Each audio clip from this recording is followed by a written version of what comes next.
And a very good afternoon, everybody. Welcome in to another edition of This Week at Phillies Baseball. I'm your host, James Scorza, with you. And with me, as always, is my group of companions on basically a celebration across the Delaware Valley. We had the Phillies winning the NL East last week. Eagles getting a big win yesterday over against the Los Angeles Rams. Also, we got a lot to get to. And joining me here today is my companion, Austin Hammel. Good to see you, pal. How are you, man? I'm doing good, man. A bit of a rough week for the Phils, but we got the last week of the season here. Hopefully, we get a bit of a momentum swing going into playoff time. Yeah, Joey Marks cannot make it today. He's dealing with a family matter. Hope everybody is okay. And also, hopefully, he'll be back soon, as early as next week, as we get ready for the postseason of Red October coming up very, very soon.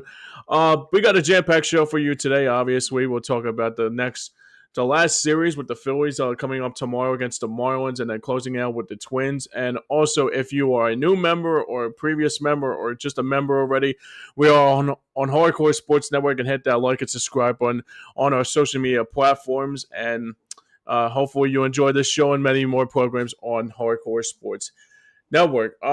So let's get into it, Austin, shall we? Obviously, last week we were probably was a little bit later than expected for the Philadelphia Phillies to celebrate their NL East title.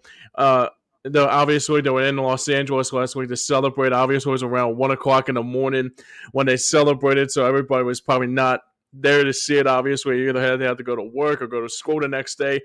But they did it. They won the NL East last Monday. So simply put, what's your immediate reaction when you hear the news about the Phillies they finally are the NL East champs again for the second consecutive year? It's more bittersweet than that, more than anything. So, what's your immediate thoughts on this? On the Phillies winning the NL East? Like you said, definitely bittersweet. Given the Zach Wheeler injury sort of compounding a couple weeks before that, but honestly, better late than never for Philadelphia. You wanted to see them get that wrapped up as soon as possible so that they could shift their focus onto playing playoff baseball.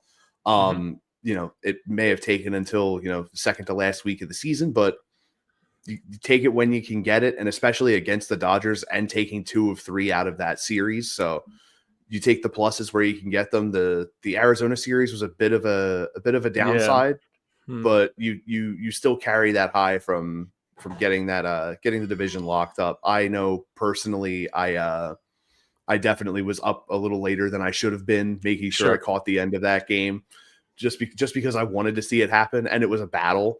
That whole Dodger series, it was a real dogfight with them, and to be able to get that celebration after the first game of the series, just be able to just look forward to wrapping up the rest of it and getting the season wrapped up now, was definitely a good feeling. Yeah, no question about it. I mean, for me, what the Phillies did last week obviously was a little bit later than expected. Obviously, it's not around the time because it was around 1 o'clock in the morning on the East Coast here. But for me, those two games that were the big storyline in that Dodgers series, I thought for me was when the Phillies came back the last couple of times and trying to win the division and they were like close to the vest every time. And on that Monday, unfortunately, Johan Duran gave up a home run to tie the game, and I'm thinking this could go into the night. Probably up until like 3-4 o'clock in the morning. But they celebrated in style. The next night, though, I was really happy to see was when Shohei Ohtani had a no-hitter bid in that game, in that second game of the series, and seeing him after they pulled him and the bat's just coming alive. I thought it was a very, very key piece here, especially with Shohei Ohtani being Shohei Ohtani. And I thought for me, the one thing that was really positive to see after he left the game, that's when the bats really made their mark, especially what they were going to look like. No question about it.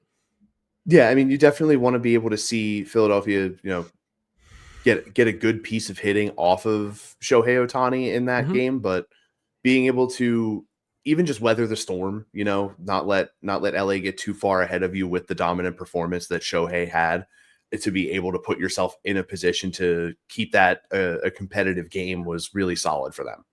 Yeah, absolutely. My dad, Joe Scorza, checks in and says, great position to lock up the number 2 seed, and the bye week.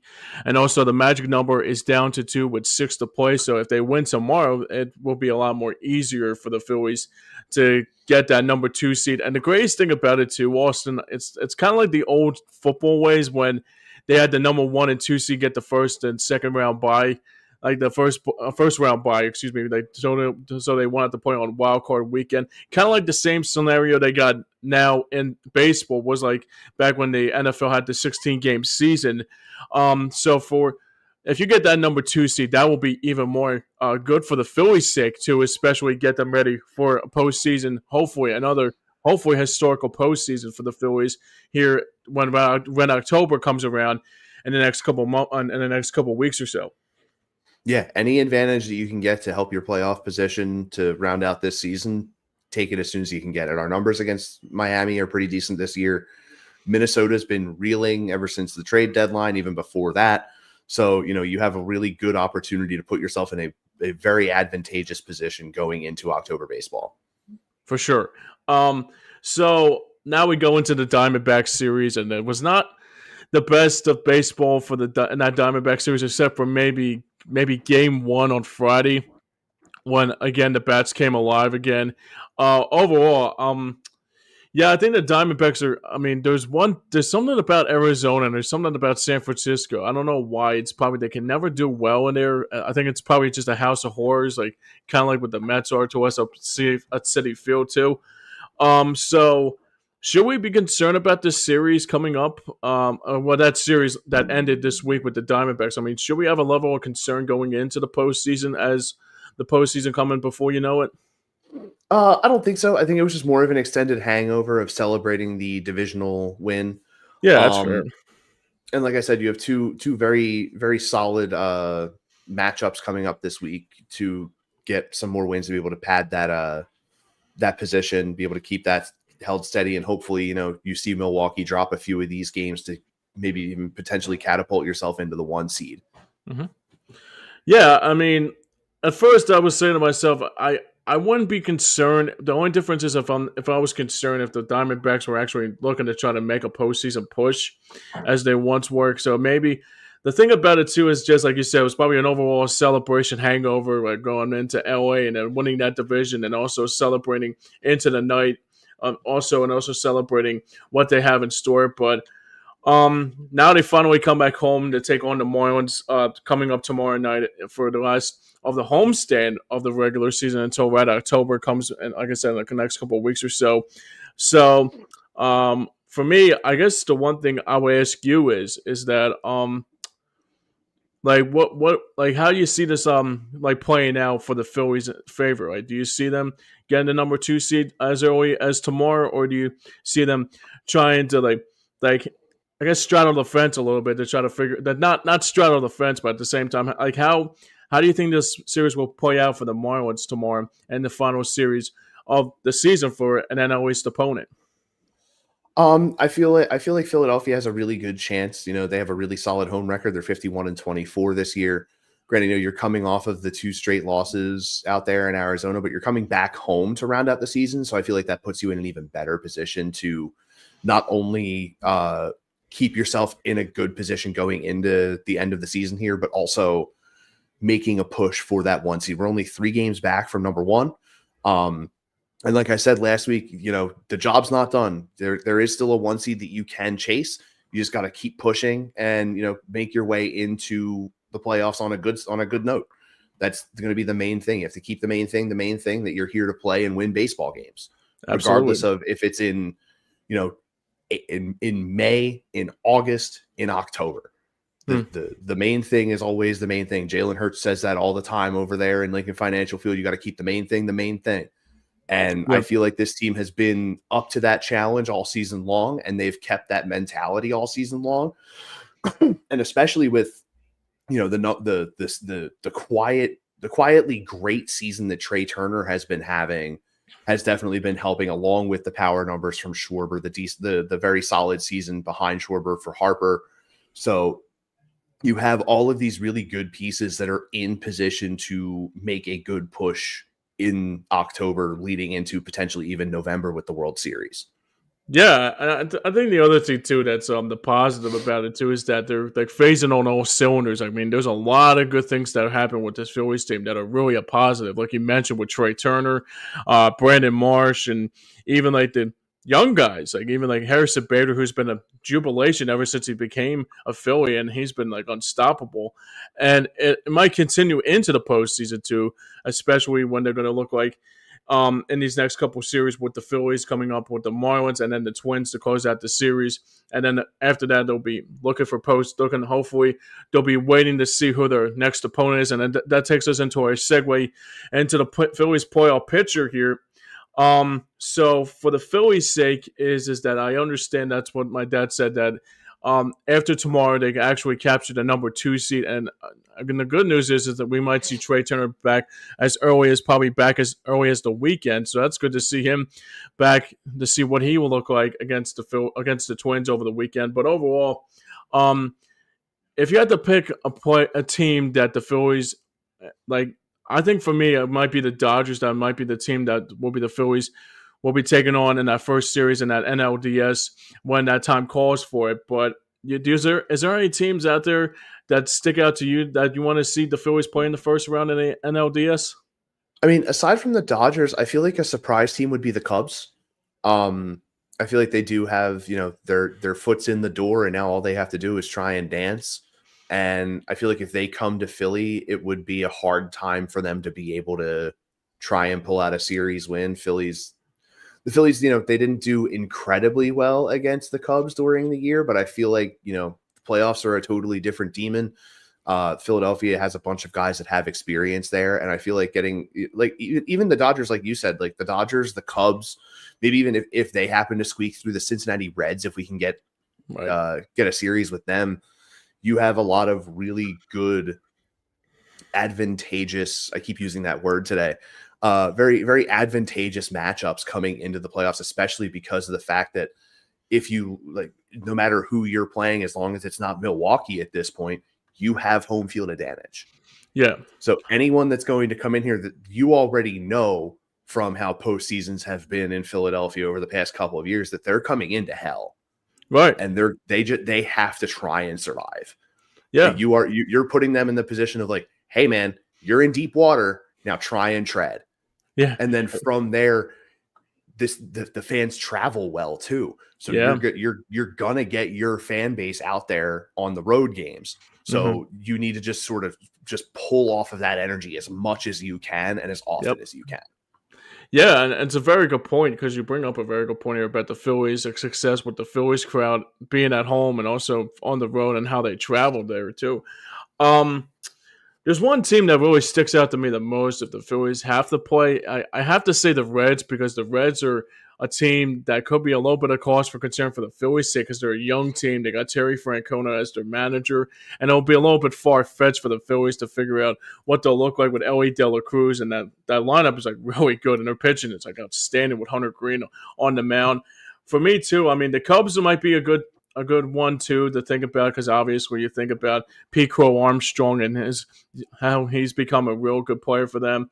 But if I have to put like a name in a hat, and I gotta say the team that might be the obvious one, or maybe not the obvious one, but more like that it might actually come legitimate, is I think it might be the Dodgers. I think we're going to probably have to see the Dodgers in the first round, because the way the matchups are, I mean, they're evenly matched. They got really good talent on both sides. They got Shohei on one side, Freddie Freeman, and even their lineup. But I will say this, though, too. I mean, if we play the Dodgers and we don't have to worry about their starting pitcher, but get to their bullpen, like even Ricky Patalco said it last week, I mean, their bullpen is really bad.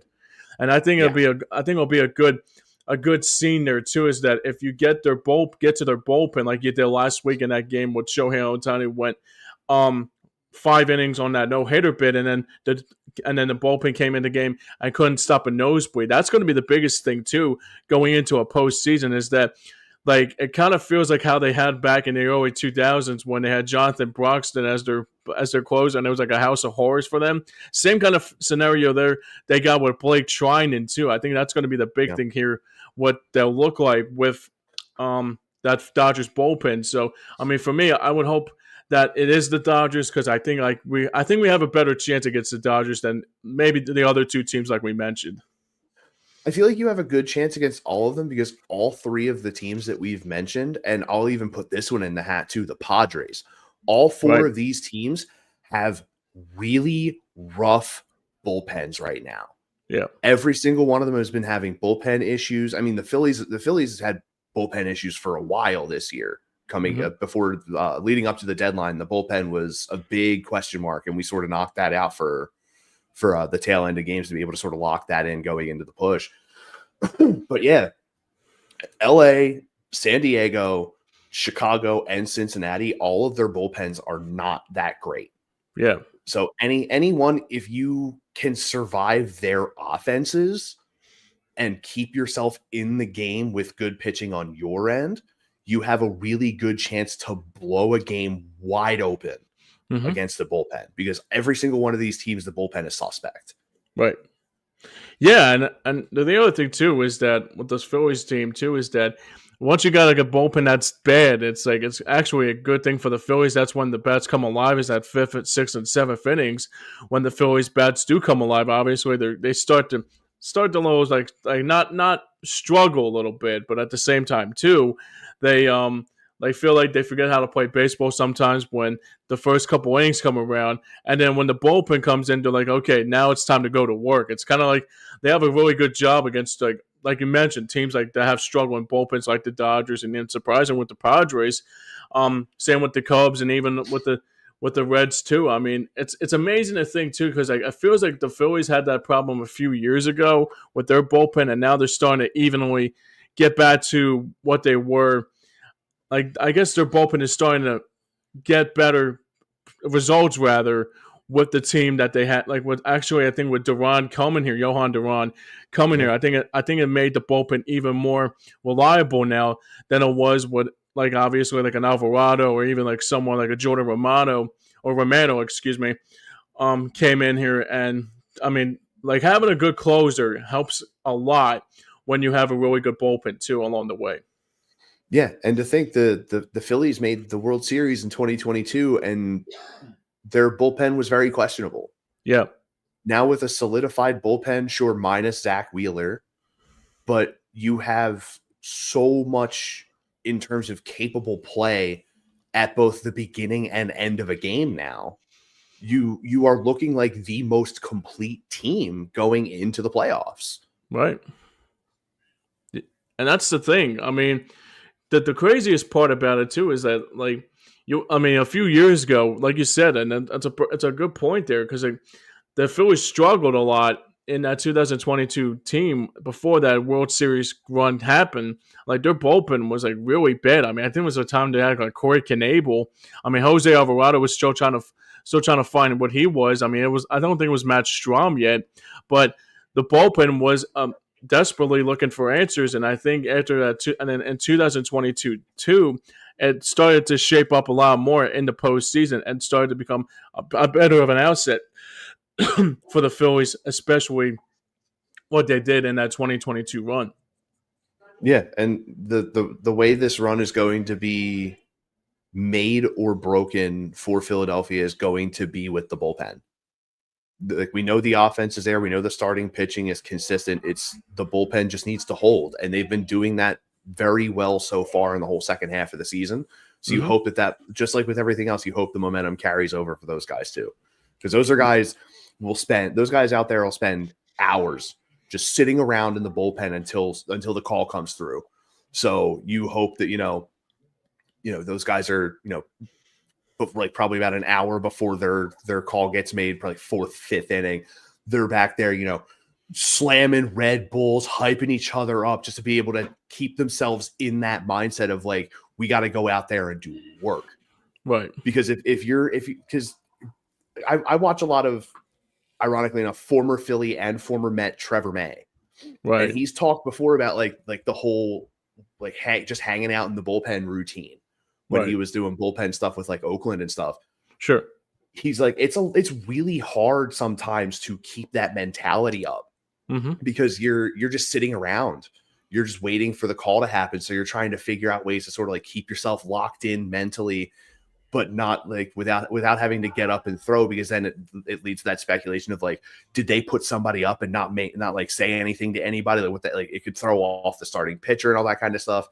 So you have to sort of figure out in that you're literally just in that rectangle. That's all it is. You're there and you have to figure out how to keep your mindset locked on what's over 200 feet away. Because by the time your name gets called, you do your warm-ups and you get out there, what you're seeing at that moment when you're first looking out there, that whole scope can change. So you just have to be ready at a moment's notice to be able to get out there and do your job. And these guys have done that exceedingly well this whole second half, especially with the fact that you have Johan Duran, anchoring the bullpen to close out games.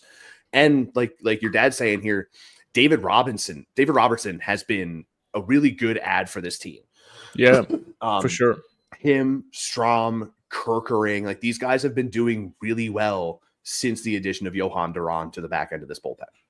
Yeah, it's kind of like I can go back a ways, like probably when that MLB Network show had the Phillies bullpen, like Chad Durbin, Ryan Madsen, Brad Lidge, all just like had that team just like after celebrating a World Series title, and they were going out to grab something to eat and just like having a good time. It's like that's the thing with this Phillies bullpen too, is that there's not a lot of holes on the team. I mean, sure, you had the Jose Alvarado thing early on in the season, but the way my dad brings up a good point here about the bullpen settling down and also bringing in a veteran like David Robertson, I think it helps a lot. I think it helps a lot with this Phillies team to get where they're supposed to be. I mean, the thing that really surprises me the most with this team too is that, like, you would have thought easily that bullpen could have really gone in an opposite direction after Alvarado went down, and they could have easily said, okay, Jordan Romano's our closer, and the bullpen can completely just be disgruntled and also completely collapse like a building block or something like that. But the problem is here too is that the way the Phillies brought in Johan Duran and David Robertson, I thought it was a big reason why the success that the Phillies have right now is because of those two guys in general. Yeah, you have a really strong closer who can locate really well and throw really good stuff, and then someone that leads into him and a really savvy veteran in David Robertson. A guy that has been around the block a few times. It's not his first cup of coffee here with Philadelphia as well. So it's not only a savvy veteran, but it's a savvy veteran that is familiar with the organization. Mm-hmm. You have that guy who can sort of, keep the expectation where it needs to be for those guys to help sort of temper their what's the word I'm looking for? Sort of temper the highs and help pick up on the lows. Pick up the slack, right? Yeah, like you've made the proper additions. Like even Harris, like we mentioned him earlier, Harrison Bader. Mm-hmm. Like a guy that you got him for a position of need, and not only does he fill a position of need, he's allowing other guys that were playing in that position to flex outward in the rest of the outfield to help sort of keep good hot bats in the lineup. Yeah, and let's segue into that like that Harrison Bader thing, because I didn't talk about this a lot in the last show, but I think this was around the time when the Phillies got Harrison Bader and Johan Duran. I said to myself, okay, they're okay pieces, but at the same time, too, it's like, does this get to where you need to go to shape up and shape out? And it only took me maybe one day to see Johan Duran's entrance and then the tones of The Undertaker and hearing his song playing on the speakers and the lights flicker. And it's just like, I said, okay, maybe I should think twice before I say shit, pardon my French, but at the same time, too, I mean, but with Bader, though, that was a big surprise for me, too, is because I didn't think he was that good. I didn't think he was that, like, he would, like his mood swing. I didn't think he was, like, one point. I mean, he's just become, like I said, like, before, he became a jubilation to this Phillies team in a big, big way, like, just like Johan Duran was, but did anybody expect this to become a big, like, a big acquisition early on? I mean, what was your immediate thoughts when you heard about Harrison Bader coming to Philly? Just the additions of both at the deadline. I want to say it was probably about a couple weeks before that when the announcement came through that Emmanuel Clase was on suspension. Sure. He was the guy that I wanted Philadelphia to make a move for at the deadline originally. Mm-hmm. That whole thing happened. I said, okay, you can stay in the same division and get another really solid closer in a Johan Duran. Right. I honestly wasn't even thinking about Harrison Bader Right. He was an afterthought to me. And then the deal comes through a few hours later that we traded for Bader. And I was like, oh, okay. I mean, filling a position of need, his bat hasn't been hot, but he plays really good defensively.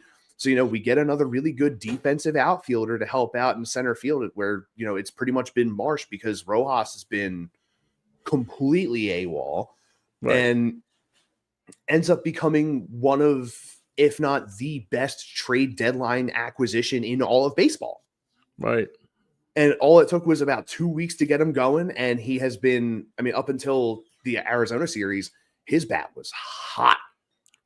I mean, he definitely the cool down was bound to happen. Yeah, the shoe was bound to drop that he was going to cool off a little bit. Yeah. But I think he's going to get that moment where he's like, we're getting back into a point where it's time to go. Let's start trying to get that bat on the ball again. And I think you're going to see him light up again this week. Yeah, I sure hope so too. And the funniest thing is too, Harrison Bader and Johan Duran take on the Twins to close out the season. So I don't know if it's gonna be a little bit of an FU to them, but I would hope so too, more than anything. My dad brings up a good point here about Bader becoming a spark plug for this Phillies team, especially, and also they said they need that because too many players are kind of close to the vest type of players. Yeah, I mean that's the other thing too, because the thing with Bader, like I said early on when the trade happened, I'm not sure. I think I was a little bit pissed off about how it was. I said, okay, maybe Harrison Bader, okay, he's a journeyman. I don't know much about his stats. I mean, I guess they're okay stats. I mean, but does this take you to where you need to go? And that's what I was trying to say. And like I said, it only took me a couple of weeks later to say, wow, actually, I think the reason why he became such a great player is because he was probably on a bad team like Minnesota and other teams in general that he was on other teams. But I'll say right now, I mean, with Bader on this team, it's kind of like they needed that position really badly because you mentioned with Brandon Marsh being hot and cold once in a while, and you don't know like how many good. I mean, with Marsh, I mean, he's kind of like inconsistent at times, but with Harrison Bader, I mean, and even like Johan Rojas, I mean, that whole thing with Johan Rojas, I gotta say right now, I mean, I thought it was gonna work out the way it was, but at the same time too, I think Harrison Bader checks out all those bingo cards about what he really is as a player, and also how he can actually become, like I said, a spark plug for this Phillies team that desperately needed help in that center field position. Yeah, and just to give you a quick little scope of how his season has gone, I'm just going to give you batting averages month to month here. Mm-hmm. March was a 182. April was 254. Heated up in May, hit 322. Dropped down to 194 in June. Trade happens. 290 July, 293 August, 363 September. Wow. Damn. Like if you do not call absolute baseball gods shining on this man, then I don't know if you even believe in him, honestly. Yeah. Because this is the ultimate, like, a guy that had a couple of times in his career has been close. He's been close to reaching and seeing a World Series title, but he hasn't gotten there. This is his best possible chance right now, and he is part of the true ignition of this push. Especially with the 363 so far in September. Those numbers are unreal. That's amazing. That's incredible. Unbelievable. So my dad brings up a good point here about the Twins might have a sense of deja vu when it comes to Duran coming into the game this weekend. Yeah, I'd say this much. I was watching, I think I was watching a game when Johan Duran was a member of the Twins. And I said to myself, man, the Minnesota fans don't feel like they're really like excited about Johan Duran's interest.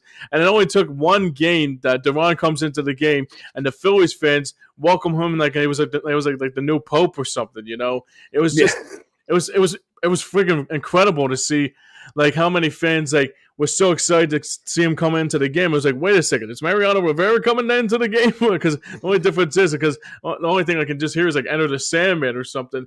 But at the same time, but the way the Phillies like welcomed him, it was like it was like nothing short of amazing, man. It's pretty remarkable of how much he has became world a positive for this Phillies bullpen, and also become a positive for this Phillies fans to enjoy every time when he comes onto the mound, and also that the Phillies broadcast actually lets when he comes into the game, they actually don't go to commercial and play the entire intro. And I'm thinking like, now that's actually just a show a sign of respect to a guy that even though I mean, it's it's like I said, it's just exciting to see. Like every time when you see Johan Duran come out up to the into that ninth inning, like that's the thing. It's gonna be like when that ninth inning comes around and you hear those tolls of the bells, it means that it's time to close it out. And hopefully they do it hopefully Fox does it for their broadcast or TBS or whatever the affiliate is, that they actually show Duran's entrance in the postseason, because I want to see that more and more in the postseason too. Am I right? Yeah, I would like to think that they do, especially just because of the fact that like that whole thing did grab some headlines for a little bit there when they were talking about how Philly and Minnesota worked together to get all the stuff that Philly needed when the trade was done. Mm-hmm. But I wouldn't put it past TBS to not show it. Yeah, because I mean, granted, Philly's one of the hotter teams in baseball, but you don't really hear many people outside of Philadelphia talking about them. Hmm. Well, I mean, Jimmy Rollins isn't Jimmy Rollins on the TBS broadcast? Maybe if Jay will give a little bit of a petition to make it happen if TBS has the affiliate for the NLCS or what postseason. I mean, I would like to think that there would be some sort of a push to have that done. But then you would think if whatever team we're playing against, if their closer has a whole thing, you got to give the respect when you're on the road there for a game, you have to do the same thing. So sure. Yeah, it's like what's mine is yours, it's basically the same kind of thing. It's like if you have to do it for Duran, you have to do it for the other closer too. I mean, but the difference is too with the entrance that Duran has, it's that like even I understand they won't do it on radio because you can't see it on radio.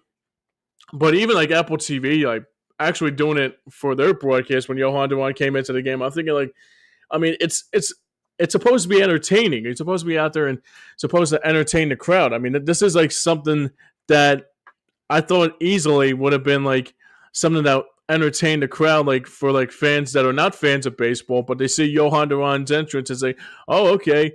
Like it actually gets more like viewers and listeners. And my dad brings up a good point here too. He says the funny thing is that the entrance was the Twins' entrance originally, and that's the funniest part about it.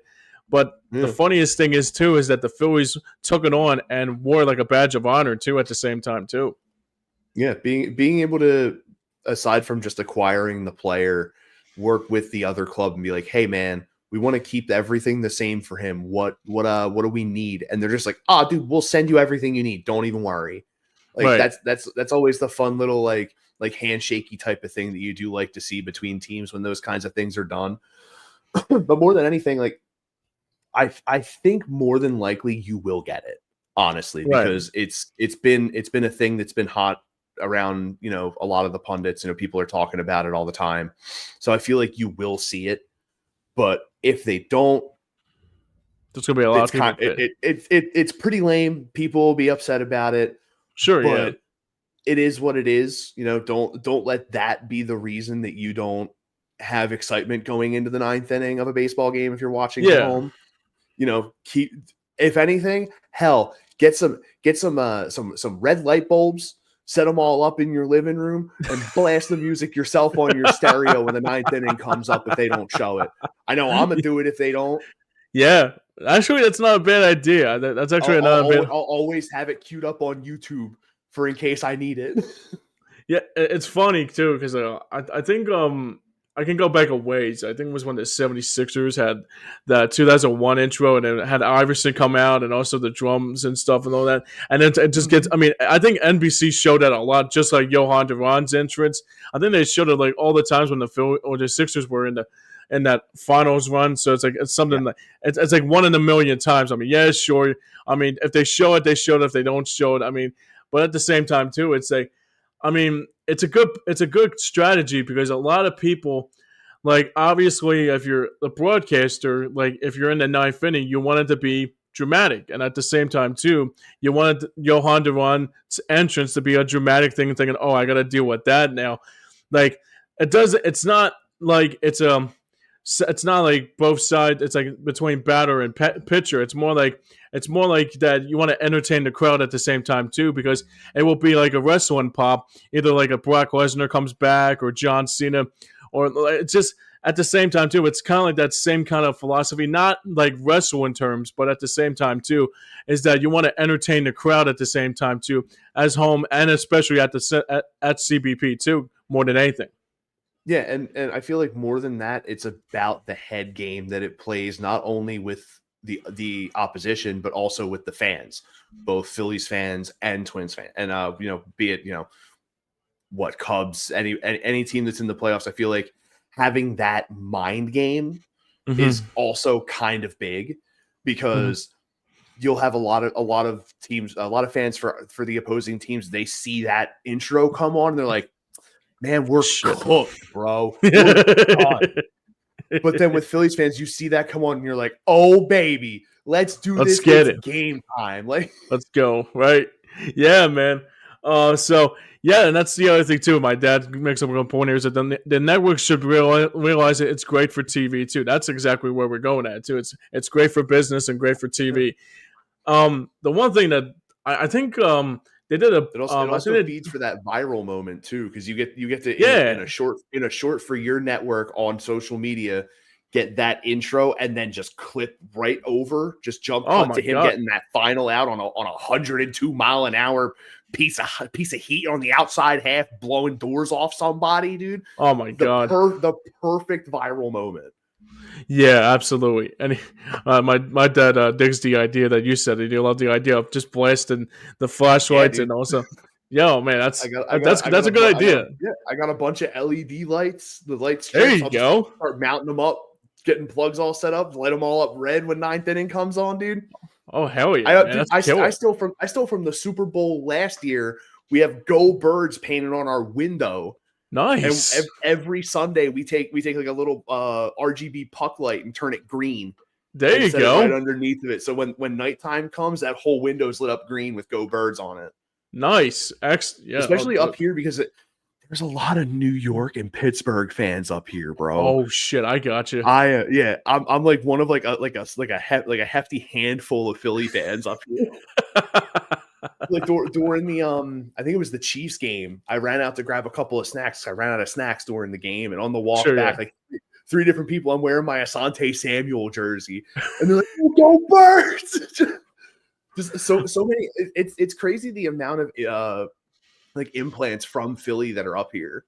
I was actually surprised to find as many as I have. Like there's a few people that I work with that are from Philly, a few from New York. Cool. So like it's definitely where I'm at's a bit of a melting pot for sure, and to be able to see the small handful of dirty looks I get from people that aren't Eagles fans when I'm out and about on a Sunday is great. Yeah, well, it's kind of like I think it was a long time ago when Christmas comes around and Trans-Siberian Orchestra and the house lights are like going crazy. Same kind of scenario too. So obviously. Yeah. It's pretty cool to see, obviously, but yeah, dude, that's a great story, man. That's a really rad story. So I got one more question to ask you, and then we'll move on here. Overall, I want to ask you about about Kyle Schwarber. So obviously he's still back. I think he's I'm not sure how many bats that he got until closer to 60, but I mean, I know it's probably a little far-fetched here, but do you think he'll catch 60 this year? I mean, at this rate? 53 with 6 games to go. I mean, the reality is he'll probably hit 55, 56. But, he could end up having another one of those big homer games where he hits another like 3 or 4 before the season ends. But man, I would absolutely love to see Kyle Schwarber just go all gas, no brakes this last week of the season and try and hit 60. Oh man, 58 last night? Yeah, dude. Yeah, Cal Raleigh. Yeah, he's unbelievable. Dude, Cal Raleigh's been such a boon for Seattle this year, Oh my man. god. Dude's been You know what's unreal, and he's a switch hitter too. That's the switch hitter and best a part. catcher. And a catcher. It's Yeah, like I yeah, kid you not. I kid you not. I thought he was a first base because he's big like a first baseman. yeah. Like a DH. He's built like a first Yeah. baseman or a DH, but he plays catcher and absolutely tears the ball apart, man. Yeah, man. Joey Marks checks in to says, "What's up, guys? Good to see you, Joe." He says, "What's up, guys? This past week in Phillies has been explosive with all of us locking up the second seed, and it is time to get our rotation in order and plan for Trey Turner to come back as early as this week." So, yeah, it's starting to shape out, man. I mean, it's kind of like it's been actually been a great week for Philly versus LA because you think about the Phillies capturing the NL East on Monday, and then yesterday the great game, historical comeback for our Birds taking on the Los Angeles Rams and also beating them in our home stadium yesterday. So it was pretty cool to see that too. But yeah, back to the Schwarber thing before we move further here. Yeah, I would love to see Schwarber just hit 60. I mean, it would just, I mean, obviously, tomorrow will be to see if he hits like 54 and then again on 54. It'll be a lot of home runs to do, but at his rate, I mean, I would hope to see, there you go, beat LA, beat LA, beat LA. You got that right, brother. Absolutely. Yeah, I mean, I wouldn't be annoyed if Schwarber does not hit 60, but at the same time, too, it will be cool. I will be excited to see him hit 60, but hit 50 though for the first time since he's right closer to he's almost like near Ryan Howard's. He's also near I think he's like near Ryan Howard's home run streak too. But Yeah, at the same time too, I think Howard was 58. 58, yeah. So he has like Yeah. a couple more to go. But if he doesn't hit 60, I'm not going to say Damien didn't hit 60. But I mean, well, that's right. You never Yeah, know. I'm cool with 53. 53 Yeah. is dope, dude. Right, 50 home runs in one season. Who would have thought that would happen? Honestly, just a repeat of the World Series year where he hit what was it, 46? Yeah, Something like that. Like yeah. even just a repeat season of that year for him in terms of power numbers would have been totally fine. But Oh not my only God, that, yeah. I believe he leads Major League Baseball in runs batted in, correct? Yeah, I would think so. Let me double check. Yeah. Yeah, So the thing with 129 RBI, 53 home runs, and a 241 average, Ooh. which is really good for him. Yeah, and man. you think like I had mentioned earlier, the quiet good season that Trey Turner's had. I'm pretty sure he's like top 3 in hits. Mm-hmm. And he's 4th overall in all of baseball with a 305 batting average. Like this team has actually been putting together some really solid offense in terms of individual numbers, not let alone team numbers. Yeah. So it's big for Philadelphia for not only for the seasons that they've had, but for the expectation going into playoff time. Yeah, definitely. And the other thing too with Schwarber too is like, I think the positive is about Schwarber is that like even like he's had himself a great season. I think regardless if he doesn't hit 60 or not, it's been a remarkable season. I think for sure he'll be the MVP. If he's not the MVP and they give it to Shohei Ohtani or they give it to somebody, I mean, obviously Cal Raleigh is going to be the MVP of the AL, no question about it. Yeah. But you got to give it to Schwarber though. I mean, you got to. I mean that's the thing. It's just like those numbers are iconic, especially for Phillies players, and let alone in baseball, someone hitting like 50 plus home runs again. I mean, he has to win. He's got to win the MVP. I mean, also at this, obviously, everybody's like saying you got to sign him at the end of the season too. But at the same time too, I think Dabrowski will be doing something like that along the way too. So that's going to be something. But and yeah, like my dad says, it's still an awesome achievement, especially with 53 home runs and number 2 all time in Phillies record. That's nothing short of amazing. Yeah, it's absolutely nothing short of amazing. It's been an incredible season for Kyle Schwarber, and you do hope that the front office can when the time comes have a good meeting with Kyle and be able to work something out to keep him around, because he is very key to this team's success offensively. No question. All right, so we got one more topic here before we get out of here. So we always talk about our upcoming series preview here. So we got the Phillies taking on the Marlins tomorrow for 3, and then they close it out with the Twins on Friday, Saturday, and Sunday, and then it's off to the postseason for the Fighting Phils. I can look it up right here about to see who this the probable pitchers for this week. So starting tomorrow, we got Christopher Sanchez back on the mound tomorrow, looking for his 14th win on the season. And man, he's going to be, once postseason comes around, he's going to be locked in. I think he's going to be locked in just like a lot of the other pitchers. And I got to say right now, hats off to Walker Buehler too.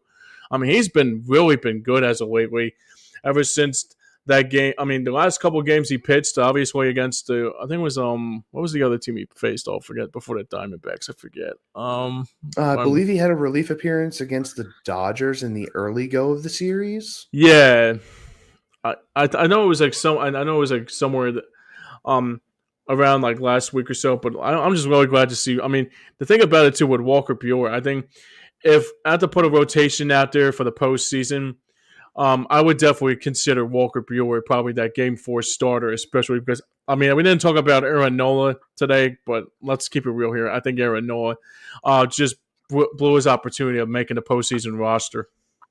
Yeah, I mean, I feel like he still makes the roster. I think you don't have him in your rotation.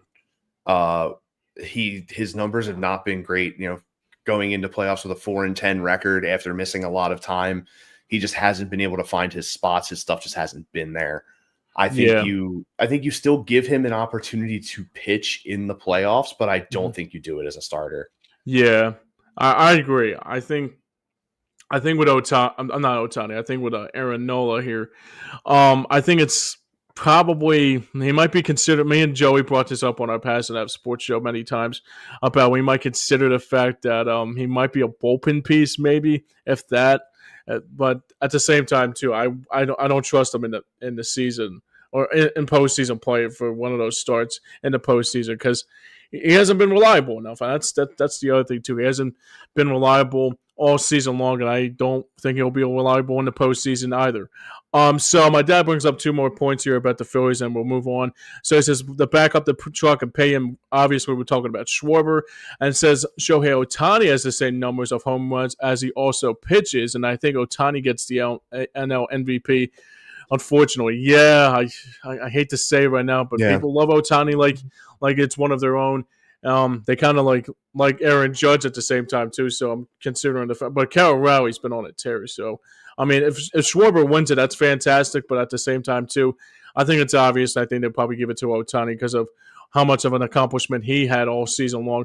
And my dad says for his upcoming series preview, he says they sweep the Fish. The Phillies will sweep the Fish and close out the series with a win versus Minnesota. So let's get into our upcoming series preview, like I mentioned. So the Phillies are taking on the Marlins tomorrow for 3. Like I said, Christopher Sanchez on the mound tomorrow for the Phillies, looking for his 14th win on the season, and he'll be opposed, or he's 13-5 this season and has a 2.66 earned run average, and he'll be opposed by Edward Cabrera, who is 7-7 this year and has a 3.57 earned run average. On Wednesday, we got Jesus Luzardo looking for his 15th win on the season, and that will probably be his last start of the season. And he'll be he's also looking for his 15th win on the season. Also, he is 14-7, and also has a 4.08 earned run average, and be opposed by Ryan Weathers, who is 2-1 and has a 3.21 ERA. So, and to close out the series against the Marlins, it will be a pitcher to be determined. So I'm guessing it might be either Walker Buehler or maybe it will be Taijuan Walker on that circumstance, and he'll be opposed by Jason Junk here. I don't know who he is, so I'm guessing he's one of the Marlins pitchers that actually has a good record too. So he's a 6-3 this year and has a 4.27 ERA. And the Twins series, they still got nobody announced for that series, but overall, this is the last series of the season for the Fighting Phillies between the Marlins and the Twins. So how do you think the Phillies do in this last series, upcoming series here to close out 2025, excuse me? I'm right there with your dad, man. You know, sweep the fish, move into Minnesota, take 2 of 3 there because you get a Nola start in there from the way the projections are looking. It's going to be Nola to start off the series against Minnesota. It'll end with Suarez Sanchez. So you know, just roll the fish out of town, let Minnesota come in, roll them out of town, run into playoff baseball on a high note.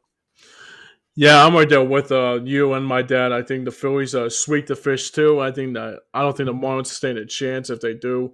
But for the Twins' sake, I don't think it's going to be a tall task for the Phillies too to get against the Twins. I think the Twins don't. I mean, obviously the Twins are like a 500 team at best, so I'm guessing they'll be below 500 again. And I think the other thing too that the Phillies need to do, especially, is that maybe this will be a couple games that we'll see the rally tales for the first time and see a preview of Red October, because I know for sure there was a couple times when the Phillies, when I was younger, when they were looking to try to make postseason pushes, you saw the rally towers being waved. So might be a preview of Red October. So hopefully good things will happen in the end, and hopefully good things will happen for the Phillies too. And then they'll close out that series, and then they'll chill out for a couple weeks until the NLDS, and hopefully we'll be playing either the Dodgers or any team in particular that will be playing here in the first games here at CBP.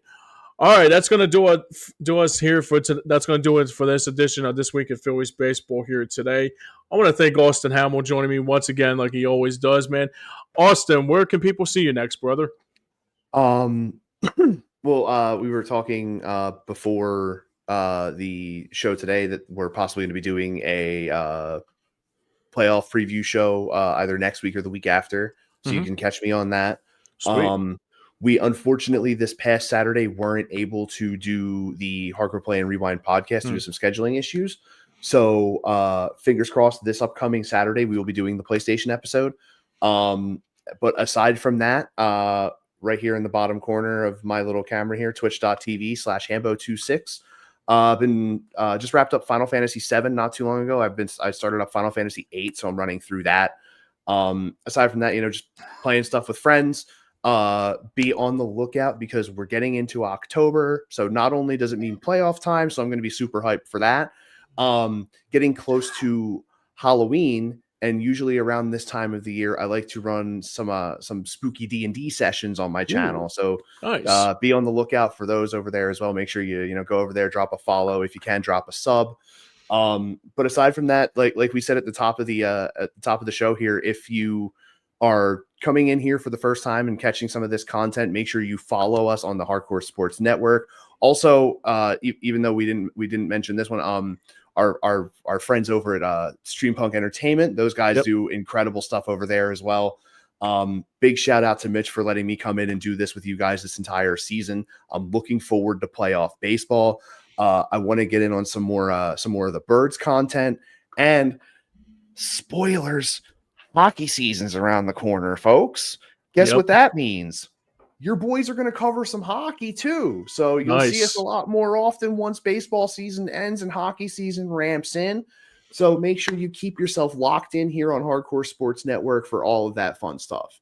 Yeah, absolutely. Very good stuff by you, man. And it's also great stuff by this.